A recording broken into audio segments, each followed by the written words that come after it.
Dancehall DJ Aidonia is okay after car crash.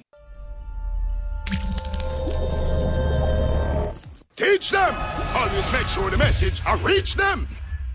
Top flight DJ Aidonia, real name Sheldon Lawrence, is at home recovering after a motor vehicle collision along Mannings Hill Road in St. Andrew early Sunday morning, April 14th.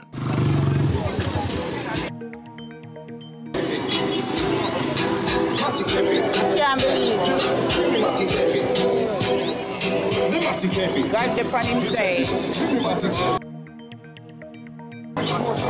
Aidonia just meeting an accident from Mannings Hill Road.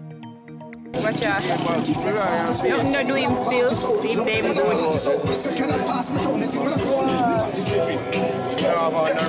The vehicle, a white Mercedes-Benz GLS 63S sports utility vehicle, was badly damaged in the accident. Aidonia is okay.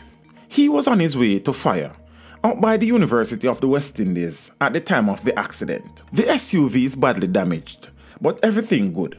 The DJ is okay, a high-ranking member of the DJ's entourage said. He had been scheduled to perform at the epilepsy fundraiser Fire, which had been slated to be held at the university's Mona campus in St. Andrew on Saturday night. Teach them! Hey, yo, hello! Send the message and make it reach them. It's teach them. Right here, Warlord representing. Thank you for watching. Please leave a comment below. Remember to like and share the video. Don't forget to subscribe for more awesome content. Follow me on social media and check out the suggested videos on screen. This is Teach saying, until next time, walk good, my friends.